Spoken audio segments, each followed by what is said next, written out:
Meus queridos, ultimamente o Senhor tem tocado meu coração num tema que é muito recorrente e também muito importante que nós conversemos sobre, principalmente nesse tempo de pandemia, nesse tempo do qual nós estamos em nossos lares e às vezes nos falta a companhia dos nossos irmãos, às vezes nos falta as possibilidades de estar nos congregando, e isso é algo que tem me tocado bastante, porque é algo bastante perigoso. Se nós não tivermos o pleno entendimento sobre isso, porque o tema da palavra de hoje é que a autossuficiência, ela é falsa e ela é perigosa. A autossuficiência, ela é falsa e ela é perigosa. Queria que os meus irmãos abrissem lá em 2 Coríntios. E quando a gente abre lá em 2 Coríntios, né, pastor? Vem bomba, né? Falou de Paulo aos Coríntios, vem chicotada, mas não vem não, fica tranquilo, vai dar tudo certo. Não vai ter crise não. Segunda carta de Paulo aos Coríntios, e até Paulo é um pouco mais ameno nessa carta, então fiquem tranquilos. Porque depois da primeira carta ele até se preocupou um pouco com os irmãos coríntios, que ele pegou muito pesado com eles. E na segunda carta ele foi muito mais ameno. A autossuficiência é falsa e é perigosa. 2 Coríntios 12, versículo 9 e 10, para nós iniciarmos. 2 Coríntios 12, versículos 9 e 10, a palavra do Senhor diz assim: Ele, porém, me disse: a minha graça te basta, pois o meu poder se aperfeiçoa na fraqueza. Portanto, de boa vontade me gloriarei nas minhas fortalezas? Não, na minha fraqueza, para que em mim habite o poder de Cristo. Pelo que sinto prazer nas fraquezas. E olha que coisa difícil, né? Paulo dizendo: sinto prazer nas fraquezas, sinto prazer nas injúrias, sinto prazer nas angústias, por amor de Cristo. Pois quando estou fraco, então é que estou forte. Pois quando estou fraco, é então que estou forte. Toma. Glórias a Deus.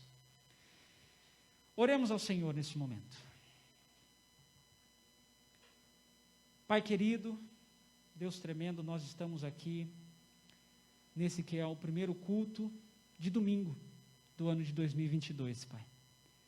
Eu te peço o teu auxílio, um auxílio, um socorro que é bem presente nos tempos da angústia, e também o Senhor nos acompanha no tempo da bonança.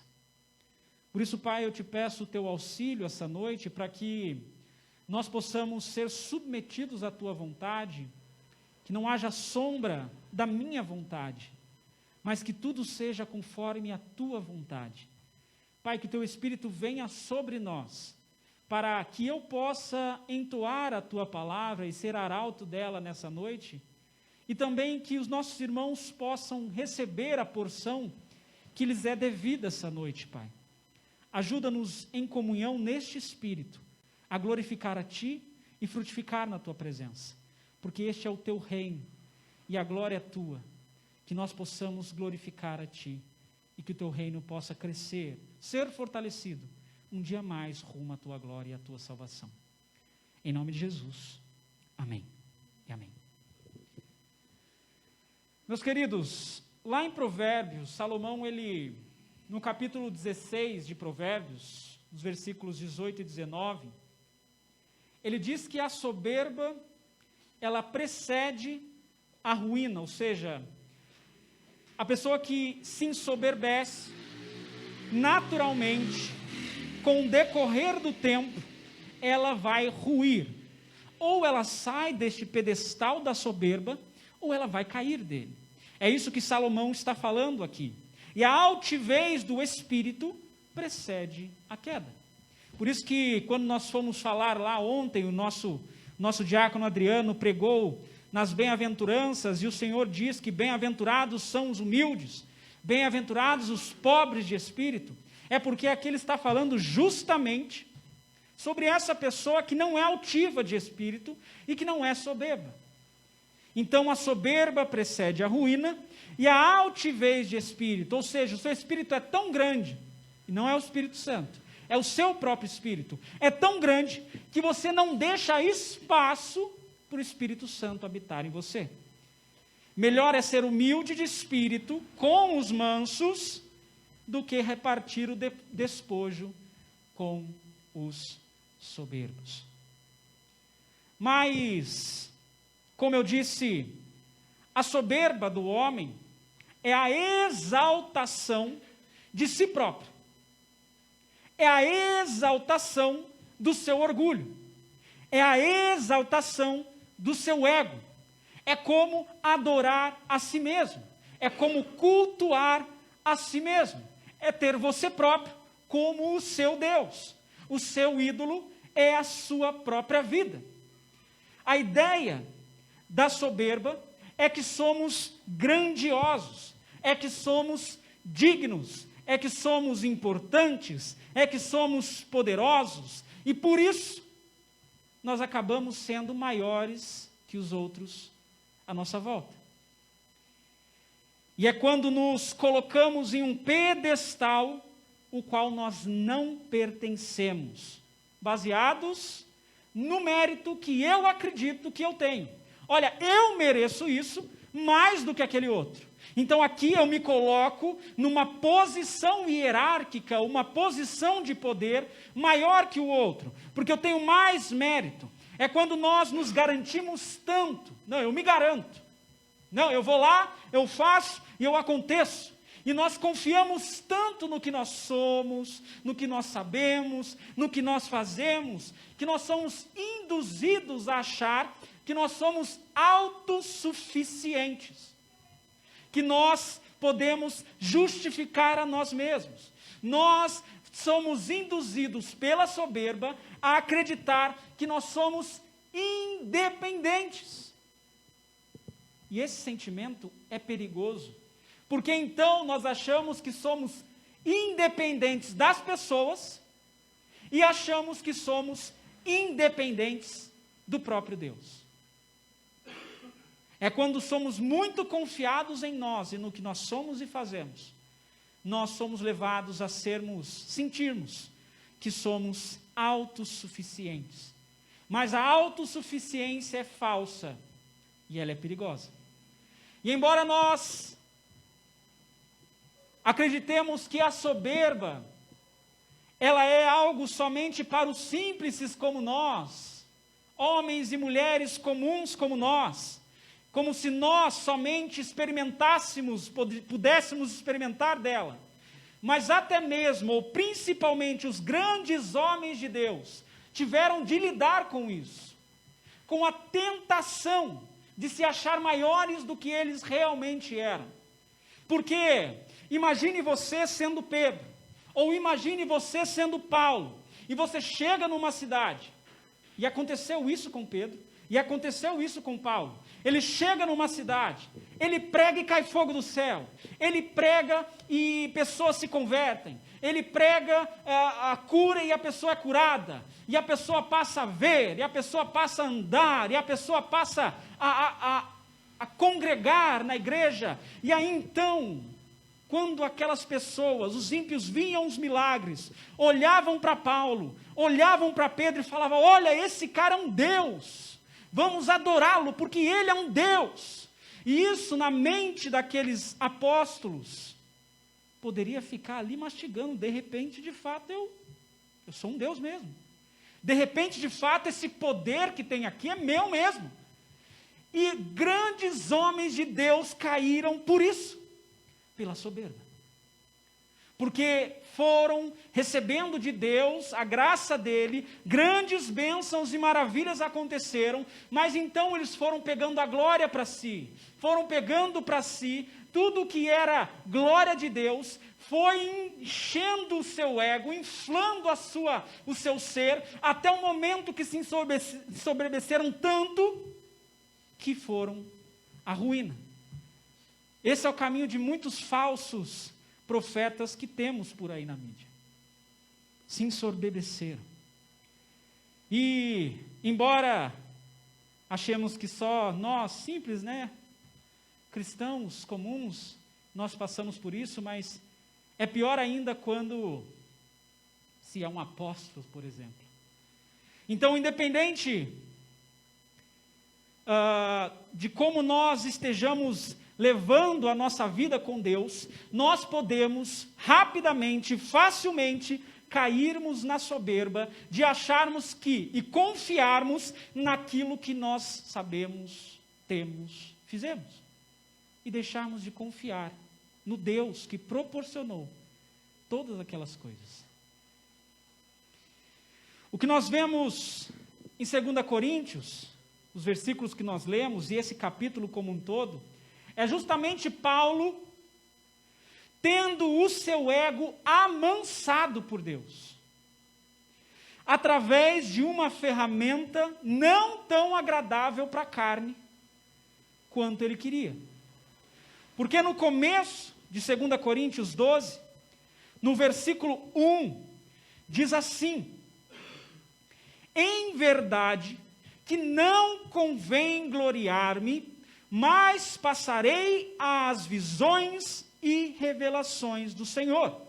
Paulo, todo o tempo, para não dizer todo o tempo, muitas vezes, ele teve de tentar defender por A mais B, por provas, que ele era apóstolo de Cristo. Isso porque Paulo passava por muitas aflições, Paulo passava por muitas dificuldades, e Paulo era o último dos apóstolos, ele não esteve com Cristo quando Cristo estava fisicamente aqui na terra.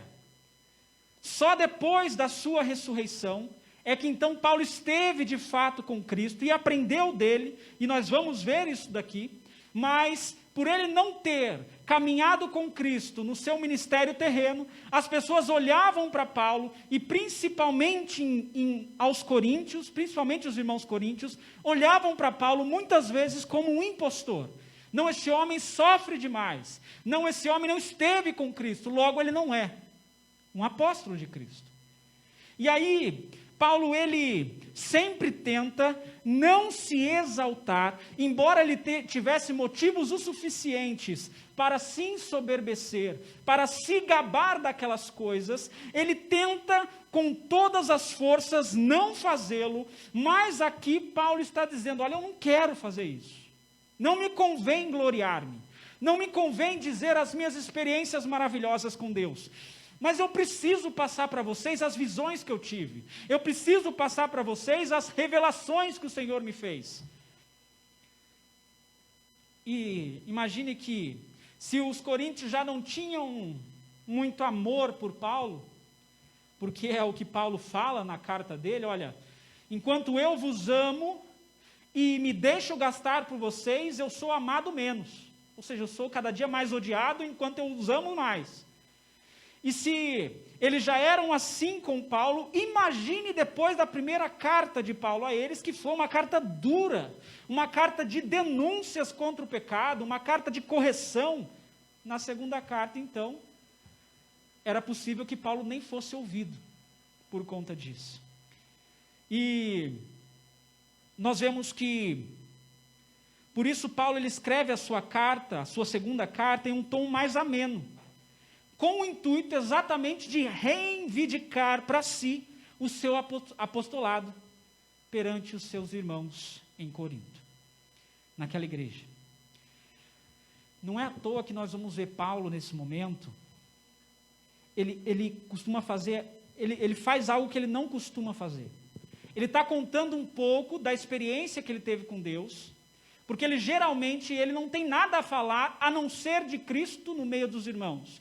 Mas nesse momento ele se restringe a falar de uma experiência que ele teve com Deus, mas ele vai usar da terceira pessoa. Ele não fala, eu, Paulo, estive lá e vi tal coisa. Não, ele vai na terceira pessoa. Ele vai falar, olha, um certo homem esteve, foi, viu, porque ele não queria de forma alguma, mérito algum e glória nenhuma para ele, naquilo que ele tinha visto. Então, ele vai se usar ali da terceira pessoa para falar sobre a sua experiência. E ele vai mostrar que ele viu e recebeu e interagiu com Deus e viu coisas inefáveis, ou seja, coisas que são impossíveis de serem descritas. Talvez coisas parecidas com as que João viu e relatou no Apocalipse, conforme aquilo que ele conhecia de mundo. Coisas que são inexplicáveis à nossa mente limitada, Paulo viu aqui. E aí ele vai falar no versículo 2.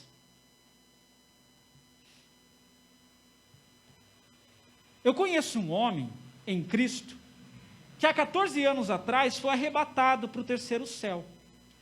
Se no corpo eu não sei, se fora do corpo eu não sei, Deus o sabe. E sei que o tal homem, se no corpo, se fora do corpo, não sei, Deus o sabe, foi arrebatado ao paraíso e ouviu palavras indizíveis, as quais não é lícito ao homem falar. E Paulo, ele, como eu disse, usa essa terceira pessoa, né? Um certo homem. E ele usa, e é algo interessante para nós pensarmos, porque ele diz não valer a pena se gloriar, não vale a pena, não vai trazer bons resultados me gloriar. E aqui é algo que eu aprendo muito com Paulo, e é algo que eu já também aprendi uma vez no mundo secular. No entanto, faz muito sentido e se aplica bastante ao que a gente está falando aqui. Existe uma máxima de que o elogio será maior e mais importante, escutem bem, o elogio será maior e mais importante quanto maior for a distância social do elogiado. O que é isso? O que significa isso? Vamos dar um exemplo. Digamos que você escreveu um livro, um best-seller, um livro maravilhoso, e aí então você envia cópias para um monte de pessoas, e aí nós vamos tomar as percepções das pessoas quanto ao seu livro. A primeira pessoa entrevistada é a sua mãe. A segunda pessoa entrevistada é o seu amigo mais próximo, seu melhor amigo. A terceira pessoa é uma pessoa lá do Acre, que não te conhece e não tem nenhuma relação com você. A sua mãe diz, nossa, maravilhoso, livro incrível, adorei. O seu melhor amigo diz, nossa, maravilhoso, livro incrível, adorei. E a terceira pessoa diz, nossa, maravilhoso, livro incrível, adorei. Qual dessas três é mais importante? Qual elogio dentre esses três é mais importante? É mais, não tem viés nenhum. É o terceiro. Porque aquela pessoa, ela tem uma distância social de você maior do que as outras. Ou seja, a sua obra para ela é a única referência dela de você. A sua mãe, os seus familiares, o seu melhor amigo te amam. Eles já têm uma relação emocional contigo, então eles vão submeter a sua obra a esse viés. Então, quanto mais longe é a distância social do elogiador para o elogiado, mais importante, mais crível é o elogio. Se pensarmos assim, qual é o elogio mais ineficiente? É o que nós fazemos para nós mesmos, porque a distância é zero. Então, se lá o melhor elogio é aquele que não me conhece, e que não sabe, não tem nenhuma relação sentimental comigo, o pior elogio é o autoelogio, porque não serve. ele não tem credibilidade, porque a minha percepção de mim mesmo é falha, é dúbia, é enviesada. E aqui Paulo está falando isso, olha, eu não posso falar de mim, deixe que vocês falem de mim, porque a minha percepção de mim mesmo ela é falha.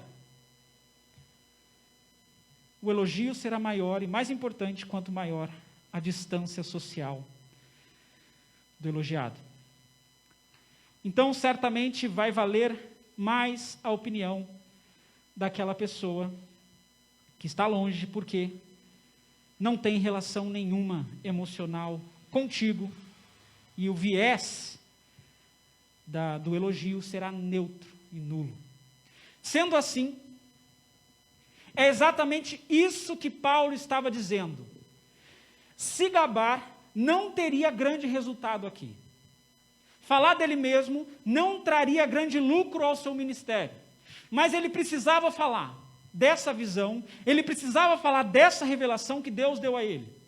E ele fala, como nós vimos na terceira pessoa, nos versículos 2 a 4. Já havia 14 anos que Paulo havia recebido isso do Senhor.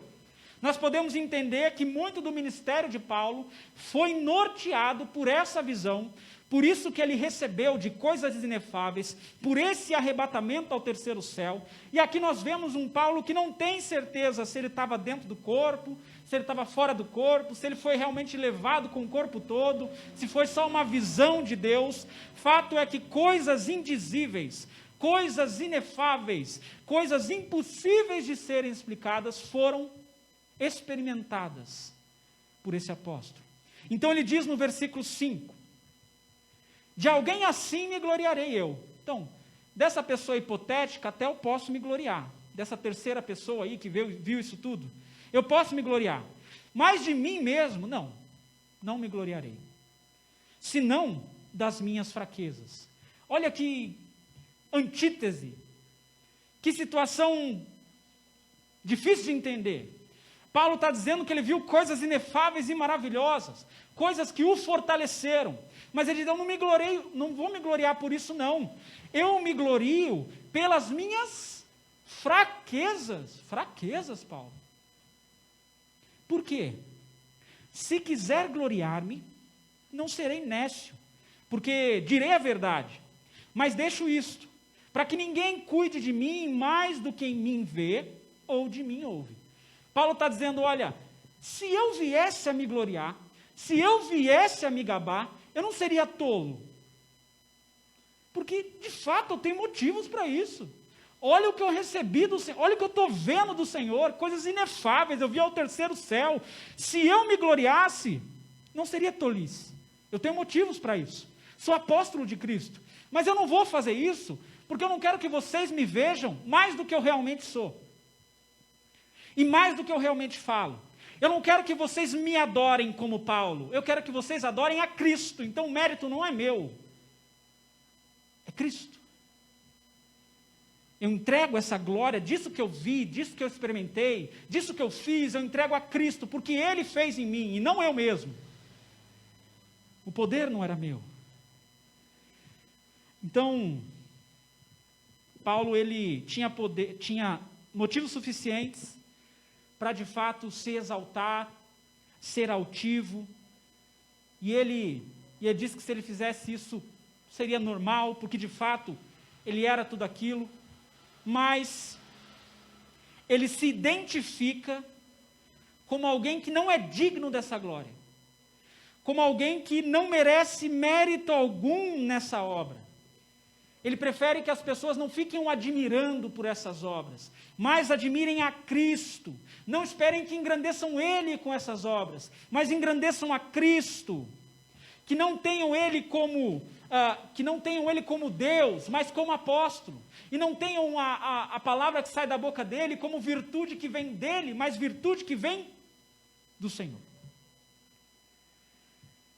E ao contrário do que qualquer um poderia sentir, Paulo ele olha para a sua grandeza e não se engrandece, mas olha para a sua fraqueza e aí ele se engrandece. ele tem motivos para se gabar dela. Mais à frente, Paulo nos revela o porquê no versículo 7. Para que eu não me exaltasse, eu estou suscetível, gente. Coríntios, eu estou suscetível a me gabar. Eu estou suscetível a me engrandecer. Mas tem um negócio aqui que não deixa. Para que eu não me exaltasse, pela excelência dessas revelações que eu tive, foi-me dado um espinho na carne, a saber, um mensageiro de Satanás, para me esbofetear, a fim de eu não me exaltar.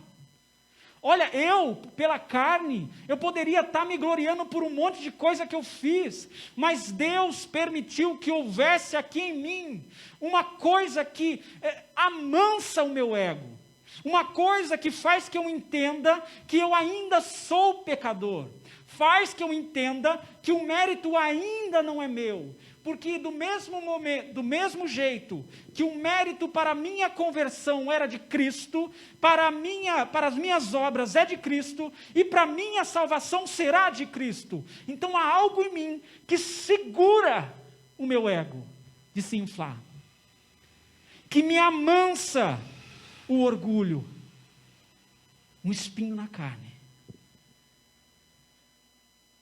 Então, Paulo, ele foi um grande homem de Deus, de fato, uma pessoa notável.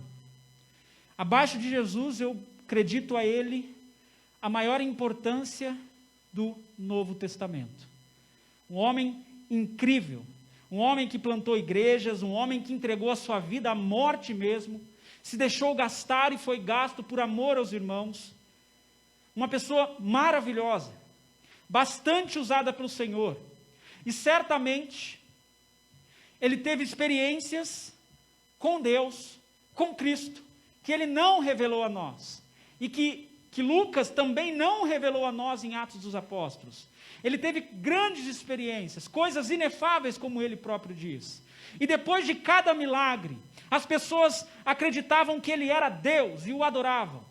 Depois de cada ministração, olhavam para ele e acreditavam, nossa, como ele é eloquente, nossa, como ele fala bonito, nossa, como ele prega bonito, caramba, que grande homem de Deus que é esse homem. E aí,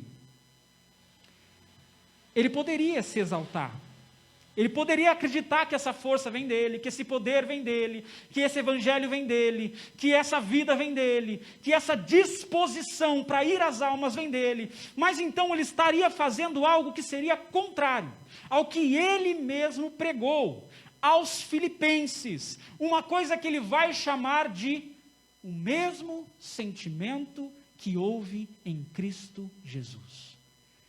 Lá em Filipenses 2, versículos 5 a 8, ele diz assim: de sorte que haja em vós o mesmo sentimento que houve também em Cristo Jesus. Qual é esse sentimento, Paulo? Que sendo em forma de Deus, ele estava lá no seu trono, em glória, sendo em forma de Deus, ele não teve por usurpação, ele não se muniu deste ser igual a Deus, ele não tomou para si esse ser igual a Deus. Pelo contrário, o que ele fez com isso? Ele esvaziou-se de si mesmo, tomando a forma de servo, fazendo-se semelhante aos homens. Não fez só isso. Além de se submeter à forma humana, ele também, achado na forma de homem, versículo 6, versículo 8, humilhou-se a si mesmo, sendo obediente até a morte. E não era qualquer morte, era a morte de cruz. Então Deus, o próprio Deus, o Filho de Deus, desce do céu, do alto da sua glória, se humilha, tomando a forma humana. O Criador toma a forma de criatura. E aí então, cheio disso aqui que a gente tem, cheio dessa carne que a gente tem, cheio dessa imundície que é o corpo humano, ele não pecou, mas ele esteve tentado todos os dias em todas as coisas, e ele resistiu. Mas ele então se submete à forma humana, que para um Deus se submeter à forma caída é uma humilhação, é descer do seu degrau, um degrau que é intransponível, que ninguém pode chegar. E ele desceu, ele se humilha na forma humana, e ele não se humilha somente na forma humana, ele não veio para ser rei, ele veio para ser servo. Ele diz: eu não vim para ser adorado, eu vim para servir. Depois ele seria adorado. Naquele momento ele veio servir, e ele não veio só servir, ele veio entregar a sua vida. O Deus desce do seu trono, toma a forma humana caída, entrega a sua vida, é achincalhado, machucado, detonado por muitos homens, cuspiram no seu rosto, e aí então ele vai à cruz, a pior morte, mais humilhante que se pode receber, e aí então ele entrega o Espírito. Esse é o sentimento. Paulo está dizendo: tenham esse sentimento.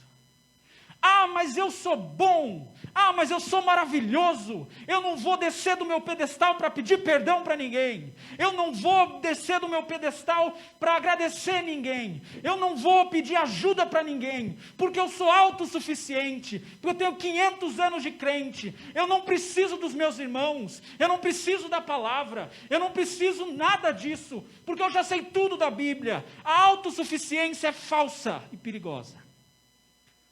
Perigosa, porque nós devemos ter o mesmo sentimento que houve em Cristo Jesus: humildade, mansidão, entrega, abnegação, perdão, misericórdia. Esse sentimento que Paulo está falando, ele recomendava aos irmãos filipenses, ele recomenda a nós, e ele não poderia ser diferente, para que ele mesmo pregando não fosse corrigido e não fosse rejeitado. Então ele devia ser aquele que praticaria aquilo que ele escrevia. Então Cristo, ele não se apropriou do fato de ser Deus, mas se humilhou até a morte de cruz. Paulo está dizendo que dizendo aos filipenses que esse sentimento inexplicável, incogitável, que houve em Cristo Jesus, também deve ser o nosso. E agora aos coríntios, ele parece estar dando nome àquilo que possibilita que ele não se ensoberbeça, e que ele garante que ele ande nesse mesmo sentimento. E o nome disso é um espinho na carne. Para que eu ande no mesmo sentimento que houve em Cristo Jesus, deve haver algo que refreie o meu ego, porque se eu me inflar demais, eu não vou querer ter o mesmo sentimento que houve em Cristo Jesus. Não, porque eu fiz grandes coisas. Vou ser servo? Coisa nenhuma. Eu sou cabeça. Mas não é bem assim. Então Paulo tinha esse tal espinho na carne. Se não houvesse esse espinho, que ele vai chamar de mensageiro de Satanás, que o atormenta, que o esbofeteava, que batia nele de tempos em tempos, ele facilmente se ensoberbeceria pelas visões, pelas revelações, pelas maravilhas que ele viu, pelas coisas incríveis que ele fez. Esse homem foi picado por cobra e não morreu. Esse homem sofreu um naufrágio e não morreu. Esse homem esteve em perigo de morte entre os irmãos, perigo de morte entre os judeus, perigo de morte entre os romanos. Esse homem foi apedrejado, e não é pedrinha, pedregulho, é um pedrão, na cabeça, no corpo inteiro, e ele não morreu. Ele fala: olha, eu não mereço isso tudo não. Eu tenho a sorte por padecer por amor a Cristo. Ele tinha motivos para se ensoberbecer, mas ele tinha um espinho. E lembra como nós falamos lá atrás, que Deus não conta com a sua boa memória? Porque Deus muitas vezes permite que algumas coisas aconteçam em nossa vida para nós nos lembrarmos de não colocarmos a nossa força, a nossa convicção nas coisas que somos e temos. Deus permite que de tempos em tempos passemos por provas para que então nós nos lembremos que temos um Deus e Ele é maior do que nós, e Ele é Senhor sobre nós. E então nós nos lembramos, há um Deus, Deus pode me salvar, Deus pode me ajudar nessa questão. Por quê? Porque há coisas que acontecem e às vezes parecem duras, difíceis, mas elas são o motivo da nossa salvação. Por isso que em cada tribulação nós recebemos mais esperança, em cada tribulação nós somos mais fortalecidos, em cada tribulação, nós devemos nos apegar ainda mais a Deus e não fugir de Deus, e não questionar a Deus, mas de fato nos apegarmos sabendo que é só Ele que garante a nossa salvação. Não somos nós. Nós lutamos com unhas e dentes, batalhamos como soldados de Cristo, mas é Deus quem nos concede essa graça. E aí então, ainda assim, ainda que Paulo visse aquele espinho como algo importante para a sua salvação, parecia algo que fazia Paulo sofrer muito, a ponto dele ter que levar para Deus essa situação e essa petição, para que Deus tirasse aquele problema dele. E aí no versículo 8 e 9 ele diz, acerca do qual, esse espinho na carne, 3 vezes orei ao Senhor para que se desviasse de mim. E ele disse para mim, o que Deus disse a Paulo é o que Deus diz a nós: a minha graça te basta, porque o meu poder, ele se aperfeiçoa na sua fraqueza. De boa vontade, pois, me gloriarei nas minhas fraquezas, para que em mim habite o poder de Deus, e não meu ego. E não os meus feitos, e não a minha soberba. O grande apóstolo Paulo, no auge do seu ministério, olha para Deus e diz: Deus, tira esse espinho da minha carne. E Deus disse: eu já te dei a minha graça, o que mais você quer? Ela te basta. E aqui, só nessa passagem, já me traz grandes lições, porque muitas vezes nós ficamos aflitos quando passamos por algumas provas e nós oramos para Deus, nós queremos algo da parte de Deus, às vezes libertação, às vezes cura, às vezes realizações de sonhos, e então nós ficamos aflitos, por quê? Porque Deus não responde na hora que a gente quer, e mais, às vezes Deus nem responde.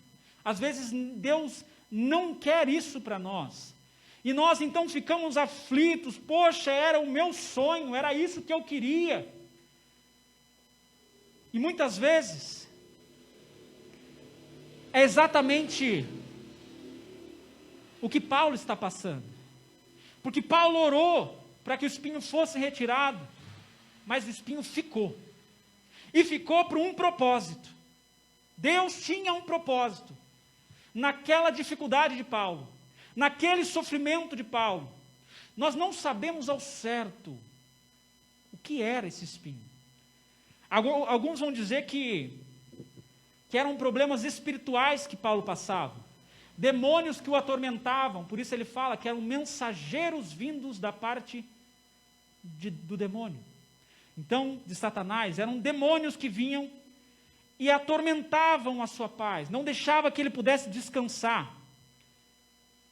Outros teólogos eles vão dizer que o espinho na carne era uma perseguição física.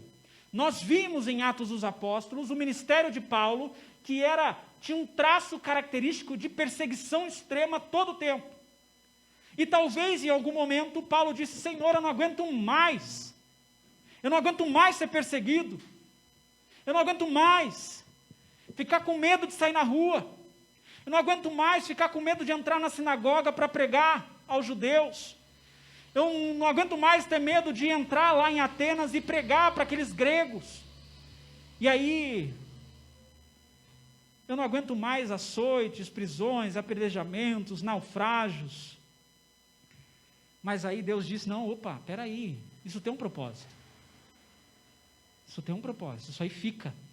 Outros vão olhar para o espinho na carne como problemas físicos, e aqui, geralmente é o que mais é usado, porque Paulo ele foi apedrejado.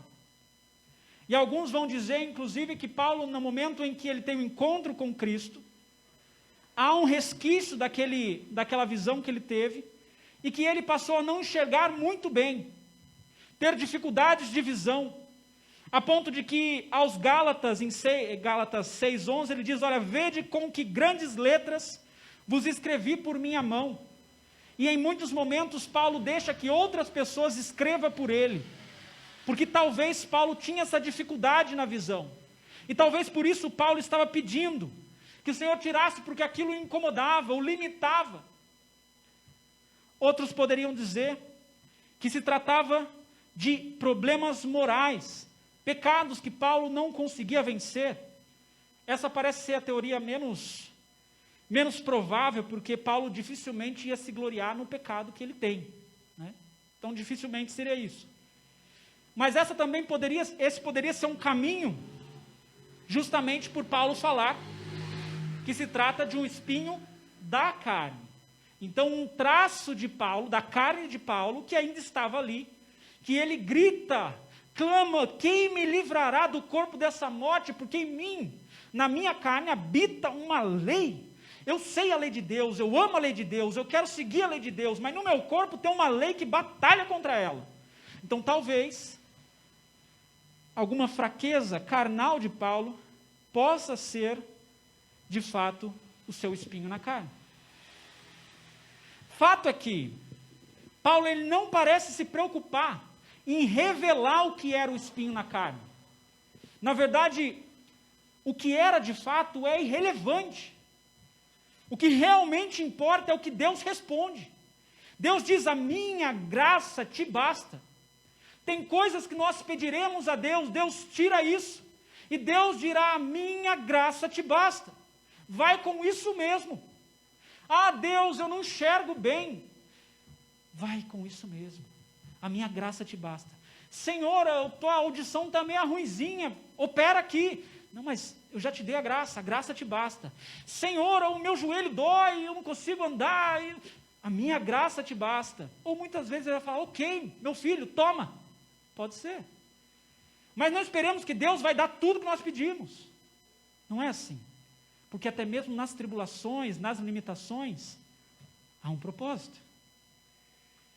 Então Deus está dizendo a Paulo que ele já recebeu dele o suficiente, o bastante. Não haveria necessidade de atender aquele pedido de Paulo, porque aquilo incomodava ele, mas havia um propósito.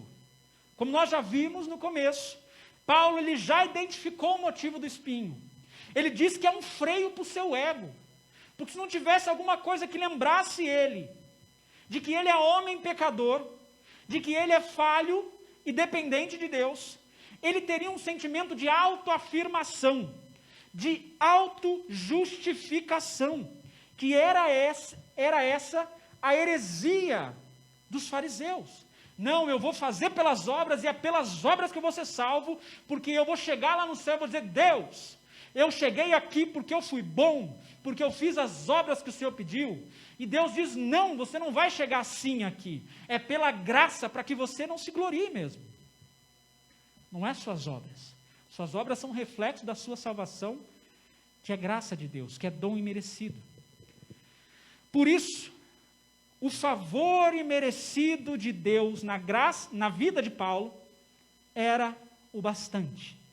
E aqui vale nós expandirmos o nosso conceito do que é graça. Porque a graça de Deus, ela nos atingiu para a salvação. Um dos itens da graça de Deus é a misericórdia, é o perdão. Ele nos atingiu com essa graça. Mas a graça não acaba no momento em que você recebe a salvação. a graça te acompanha até o fim da sua vida.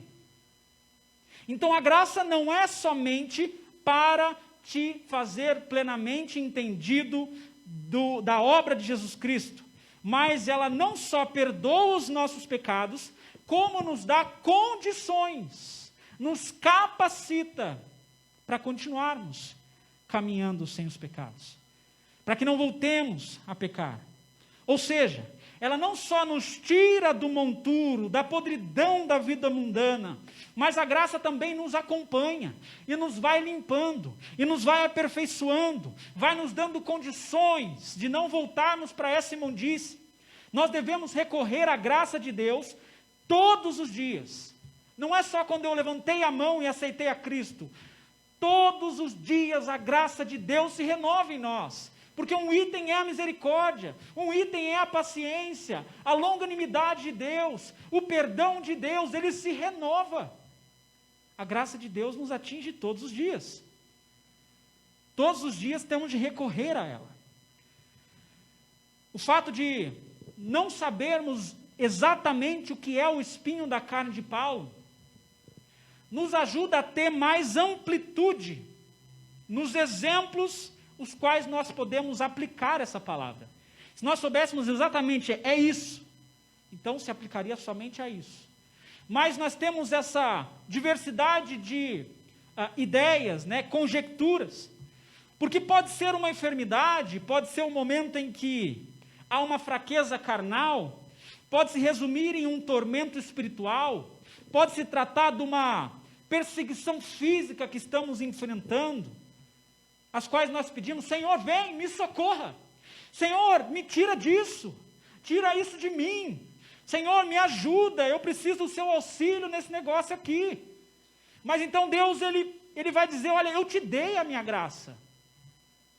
E ela vai te capacitar o suficiente para passar por essa situação, para administrar essa situação e para glorificar a mim nessa situação, mesmo passando por isso.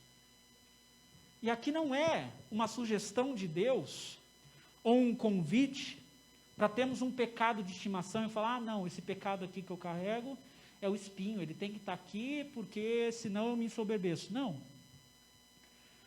Não é uma amenização do pecado. Na verdade, aqui Deus está dizendo: meu filho, eu te fiz meu filho, mas primeiro eu te dei o meu filho unigênito. Eu sacrifiquei o meu filho unigênito por você. Eu coloquei em você o meu espírito. Eu te deixei a minha palavra. Eu revelo nela a minha vontade. Eu te dei pessoas para caminharem com você. Eu abri os céus para que você fale comigo. Ore a mim.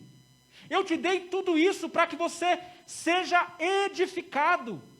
Porque a minha graça é manifestada em você, pelos seus irmãos, pelo Espírito Santo, pela sua vida, pela minha misericórdia todos os dias. Eu estou te dando isso tudo. E eu deixei aí uma mensagem, um mensageiro, para te lembrar que, embora eu tenha te dado tudo isso, o mérito é meu. A graça é minha, o reino é meu.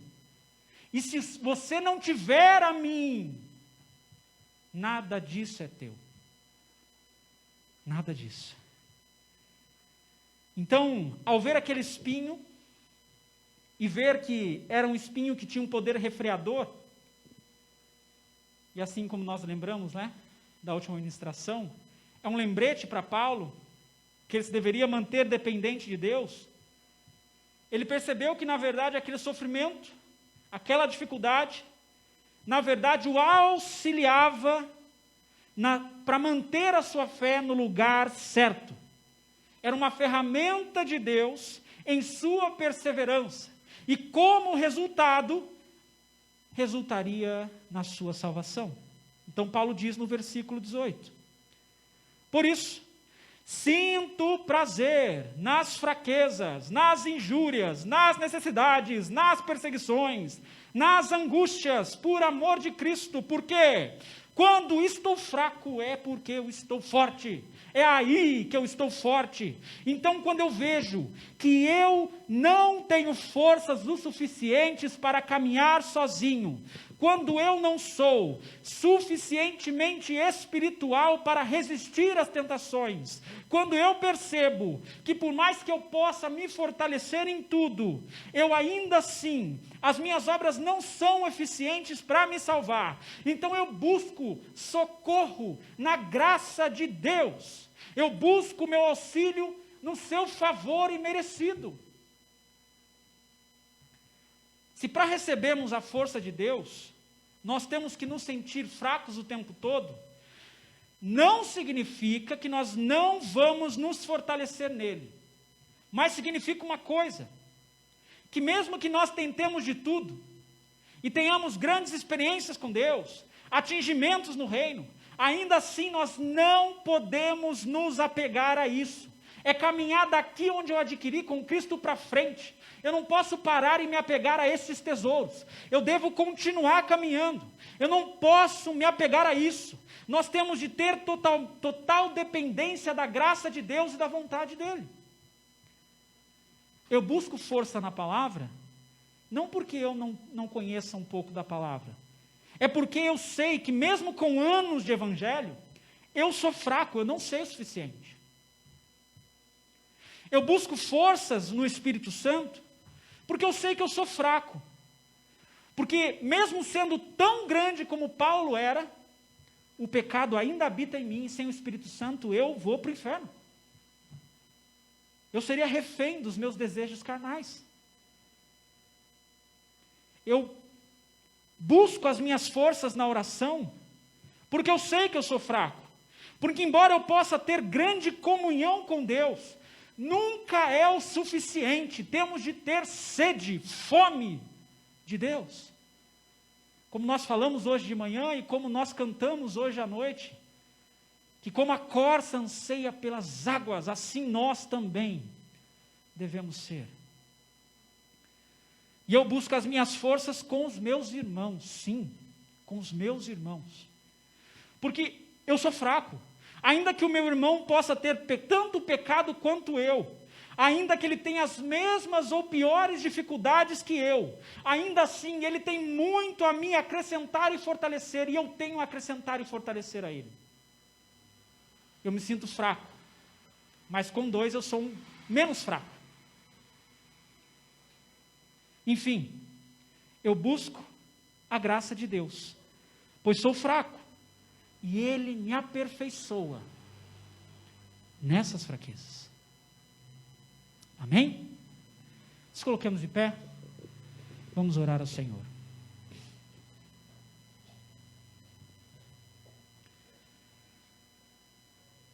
Oh Deus, Deus tremendo, amado Pai, estamos agradecidos, Pai, na Tua presença.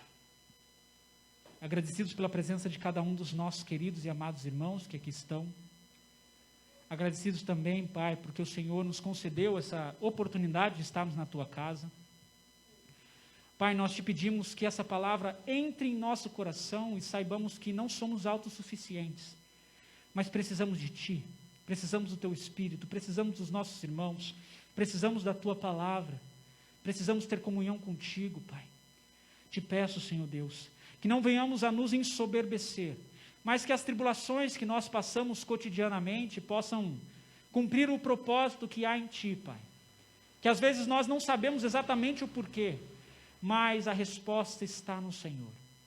Eu Te peço, Pai, continua nos fortalecendo na Tua presença, para que nós possamos levar firmemente, com convicção, o Teu Evangelho a cada pessoa à nossa volta, Pai. Ajuda-nos, Deus, eu Te peço, a cumprir os Teus propósitos. Fortalece-nos na Tua presença e que o Teu reino possa avançar através de nós. É isso que nós oramos, é isso que nós agradecemos hoje e para toda a eternidade. Amém. Meu pastor vai nos abençoar. Ó, fechei os olhos. O pastor estava lá. Teletransportou. Glórias a Deus. O pastor vai nos abençoar. Nessa semana, próximo domingo é Santa Ceia, hein? Avisa aquele irmão lá que não veio hoje, Irmão, você tem que vir, porque é mandamento do Senhor, a Santa Ceia é importante. Santa Ceia no próximo domingo, às 6 horas. E de trás para frente, no sábado, às 7 horas, estaremos aqui. E na quinta-feira temos culto de ensino às 8 horas da noite. Amém? Que continuemos caminhando firmes e que o Senhor possa sempre nos fortalecer na sua presença. Amém? A paz do Senhor, Igreja de Jesus Cristo. A graça de nosso Senhor Jesus Cristo, o grande amor de Deus, a doce comunhão do Espírito Santo, seja com todos nós, a Igreja de Jesus Cristo diga, amém. E assim vamos todos na santa e gloriosa paz do Senhor.